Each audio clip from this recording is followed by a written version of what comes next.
Flagship phones are absolutely amazing. We can all agree on that. But let's be real, not all of us are made of money. Thankfully, Samsung, Google, and Apple offer cheaper alternatives that still pack that high-end experience, but without making your bank account cry. We're talking about the Galaxy S25 FE, the Pixel 9a, and the iPhone 16e. We're gonna go through everything: design, display, performance, battery, and cameras to help you nail down which one of these bad boys is the perfect fit for you. Hey, I'm Olive, your host here at Versus.com.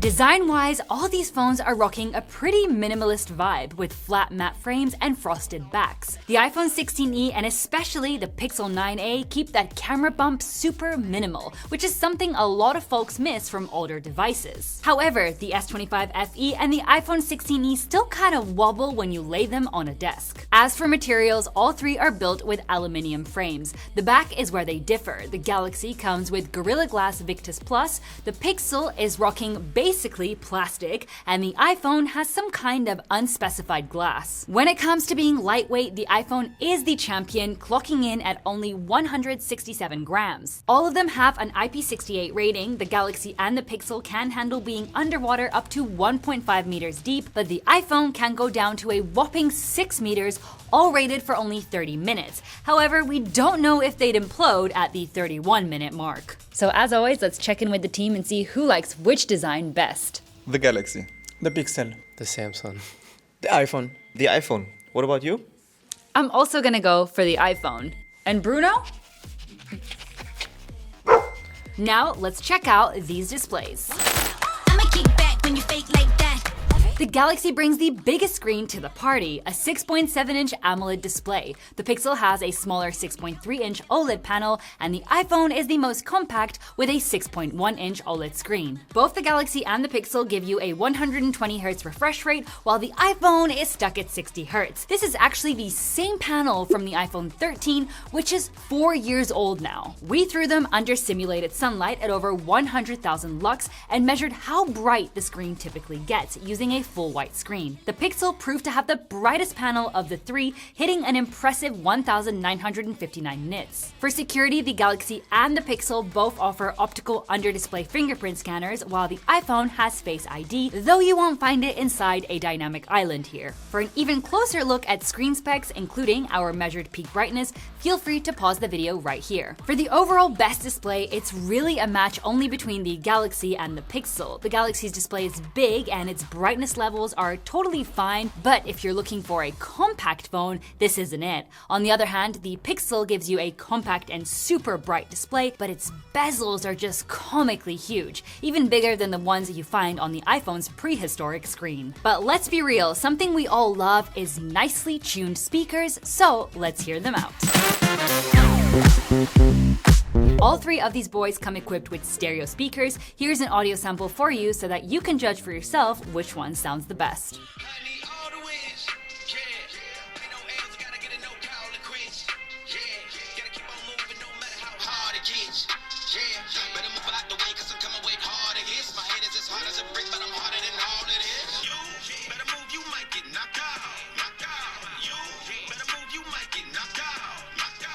For us here in the studio, honestly, all three phones sound really similar, but we've got to give the iPhone a tiny edge in audio definition because its sound doesn't get as distorted at maximum volume level compared to the other two. Still, they're all great speakers overall. By the way, we see a ton of you are loving our deep dive reviews, but a lot of you haven't subscribed yet. So if you want to receive even more fresh reviews every single week, go ahead and hit, tap, or even poke that subscribe button. And if by the end of this video you want to take a closer look at any of these phones, remember that we always put direct links right in the description for you. Alright, now let's continue with cameras.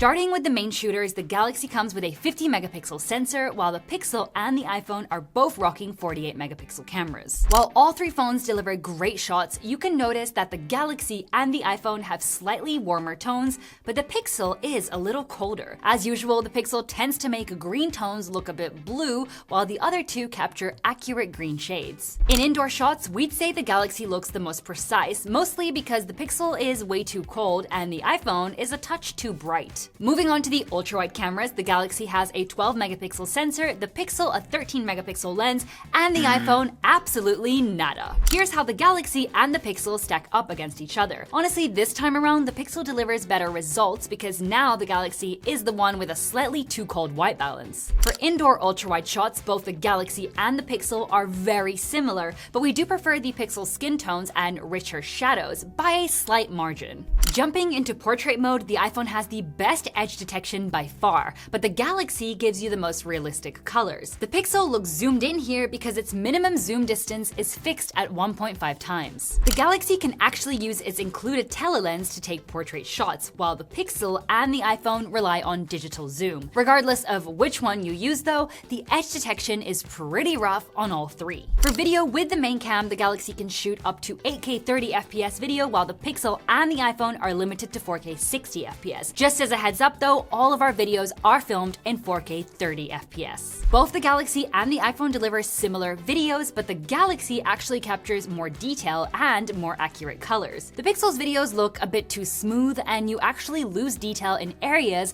where there's a lot of movement. The Galaxy is the only one here that can capture portrait video, and it does it at a maximum of 4K 30 FPS. This is an example just so you can see the difference this video mode makes. It's super practical for giving your videos that cool cinematic look or just centering the attention on your subject. With the ultra-wide cameras, you can get 4K 30 FPS on both the Galaxy and the Pixel. Even with this camera, videos from the Pixel still come out rather smoothened out, plus some intense shades like my polo shirt look too bright and washed out. The Galaxy definitely takes this one. Up front, the Galaxy and the iPhone both have 12 megapixel sensors, while the Pixel has a slightly larger 13 megapixel camera. Here, the Galaxy gives you a nice background blur, but it's clearly missing some detail, and that white balance is way too cold. Honestly, both the Pixel and the iPhone look miles better. When the lights go down, the iPhone 16e is absolutely not gonna win a National Geographic photo award, but it definitely has the only usable photo of the three. For video, all three can shoot in 4K, but the Galaxy and the iPhone can go up to 60 FPS, while the Pixel is limited to just 30 FPS. Unfortunately, the Galaxy has a fixed focus lens, so you're gonna be super blurry if you're away from the camera. Both the Pixel and the iPhone do come with autofocus. So now let's test out the audio on all of these devices, and we'll start off over here with the Galaxy. What do you guys think? How do I sound? Moving on to the Pixel, and I'm in a relatively busy area. There's some cars, there's a school nearby, a motorbike. How am I sounding? And then finally, we've got the iPhone. Do I sound any better than the other two? What do you think? As always, let's talk about it. The Pixel has by far the best background noise reduction, but my voice ends up sounding kind of robotic. We'd say the iPhone strikes a better balance because my voice sounds more natural, even though you can still hear some background noise creep in. Now, moving on to zoom, the Galaxy is basically in a league of its own, with an 8 megapixel shooter with 3 times optical zoom. This is how all three compare at 3 times zoom, and of course, the Galaxy comes out on top thanks to its telelens. It also does better than the other two at 5 times zoom, though this time the iPhone doesn't look that bad either. The Galaxy can zoom to a maximum of 30 times, just in case you want to really scope out some crows on top of a rooster like we did. Something weird here though is how the Pixel was the only one to completely blow out the sky in basically all of these zoomed photos. Now let's kill the lights and snap some low light shots. With the main cams, the Galaxy captures the most detail in both highlights and shadows, which is great, but the final photo ends up with kind of a deep fried HDR effect. With the ultra-wide cameras, the Galaxy easily scores a win here because first of all, the iPhone doesn't even have a camera like this, and second, what in the VGA world is that Pixel shot? Portrait mode in the dark is yet another win for the Galaxy. The Pixel looks super rough, and the iPhone completely refused to even apply background blur. This is an example of the results you'll get with the Galaxy's telephoto lens, and even though it's not the best telelens ever made, it's nice to at least have one. For video with the main cams, I think it's again pretty clear that the Galaxy produces the best videos. In the Pixel, I'm practically swimming in noise, and honestly, I can barely even see myself in the iPhone's footage. For video with the ultra-wide cameras, both the Galaxy and the Pixel definitely look rough, but the Galaxy once again looks cleaner overall. The Pixel has tons of noise. So we can safely say that while the Pixel and the iPhone look the best in well-lit scenarios, the iPhone is extremely limited because it's practically a Cyclops. The Pixel is good, but its low-light performance is really underwhelming. The Galaxy, even if it's not the winner in every single category, definitely proves to be a great all-rounder, especially when the sun goes down. Alright, next up, we're gonna check which one packs the most horsepower. Glued to the motherboards, all three of these phones come with in-house developed processors. You've got the Exynos 2400 in the Galaxy, the Tensor G4 in the Pixel, and Apple's A18 in the iPhone. For RAM, they all come with 8GB. Now here's a quick breakdown of available storage configurations, types, and USB standards. By the way, the iPhone 16e is eSIM exclusive in the States, but everywhere else in the world, it supports physical SIMs just like the Galaxy and the Pixel do. It's also running Apple's C1 modem, which replaces Qualcomm chipsets. But to really see what these phones can do, we threw them into some real-world testing, starting with gaming. We ran 30-minute sessions with cooldown time in between. First up, Grid Legends in graphics mode. The Pixel got automatically knocked out here since its Tensor chipset doesn't support the game at all. Both the Galaxy and the iPhone ran the game flawlessly, only dropping 1 FPS while keeping their temperatures at around 40 degrees Celsius. Next, we launched Wuthering Waves and cranked the graphics all the way up. The Galaxy only hit a maximum of 55 FPS, but also only dipped to 39 FPS. The iPhone 16e dropped the most frames, but it was also the coolest one at 43 degrees Celsius. Moving on from gaming, we exported 99 photos in Lightroom. The iPhone took first place, with the Galaxy coming in about a minute and a half later, and the Pixel seriously lagged, taking more than 10 full minutes to finish. Next, we rendered a 3-minute 4K 30 FPS video in CapCut. The iPhone finished the render in just 25 seconds, followed by the Galaxy, and the Pixel was last for a second time. But now let's check out some benchmarks. In Geekbench 6, the iPhone's A18 chip showed way better performance in both single-core and multi-core tests. The Pixel, on the other hand, was seriously just holding on for dear life. In 3D Mark's Wildlife Extreme stress test, the Galaxy was the best performer at the best loop, scoring over 4,000 points. However, for the lowest loop, it pretty much tied with the iPhone. And you know which position the Pixel ended up in, of course. And Tutu's scores can't be directly compared since they're independent between iOS and Android, but we're putting them in here just so you have an overall idea. So altogether, the Galaxy and the iPhone are not that different when it comes to gaming performance and real-world tasks, showing that Samsung's Exynos is not the underpowered chip it used to be. This is kind of the same story for benchmarks, but remember that benchmarks don't always tell the whole story. The Pixel, on the other hand, really underperformed in almost all tests, only managing to keep up with the other two in Wuthering Waves. But now let's dive into the software side of things.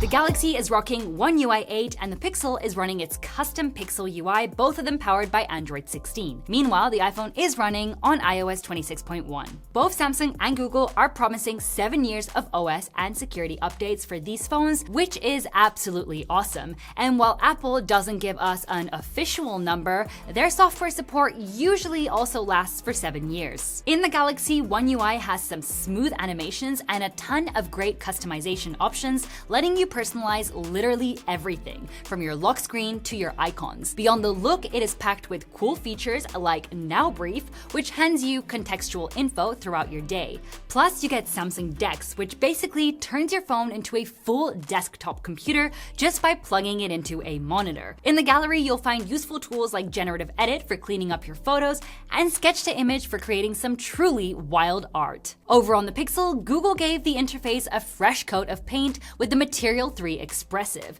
bringing all sorts of funky animations all over the place. Of course, Google is going all in on the AI game, so the Pixel is loaded with smart tools like Gemini, Circle to search, and call screening. You also get fun extras like Pixel Studio for making absolute random images, and the Add Me feature in the camera app, perfect for when you just don't trust someone else with your phone. Finally, the iPhone is sporting the new liquid glass interface, which basically brings physical materials into the digital world. This new look extends across the entire OS, including your icons, control panel, and even camera. Apple has some cool new AI stuff too, like the updated Siri with ChatGPT integration. In the gallery, you have the cleanup tool, and for creative fun, there's Genmoji and iMessage and Playground, which lets you generate images right on your device fully offline. But now let's move on to our last category.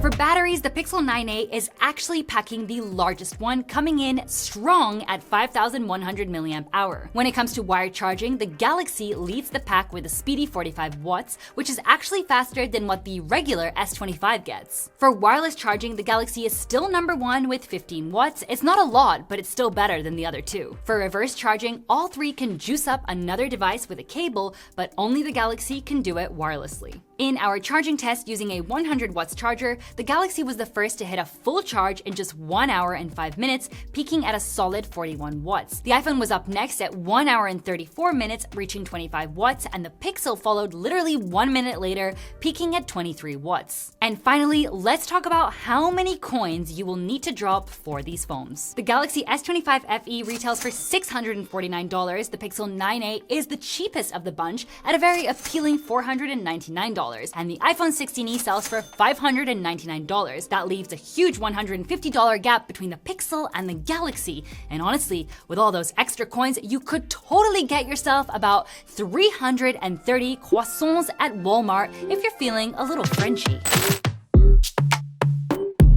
So, putting it all together, the Galaxy S25 FE honestly comes out as the most balanced option amongst these three phones. It brings a really nice big screen, a surprisingly powerful chipset, and reliable cameras. Yes, it does have the highest retail price tag, but you and I both know that Samsung runs deals all the time, so it's a pretty sure bet you can snatch one up with a hefty discount. But if you're not really into big phones and you honestly don't care about being stuck with a 60Hz screen, then the iPhone 16e is another solid option, though getting it for a discount would make it even sweeter. The Pixel 9a is the cheapest of the bunch, and while its software experience is honestly the best of the three, it's seriously lacking punch in performance, and ironically, its cameras are no longer the benchmark when it comes to photos. So what do you think though? Do you agree or perhaps totally disagree with our take? If you want to see how the Pixel and iPhone perform against the even more accessible Samsung Galaxy A56, tap this link right here. And before you go play Brawl Stars, don't forget to give us a big thumbs up and hit subscribe, as we're always testing new devices to help you make the best choice. We'll see you in our next video, and until then, take care.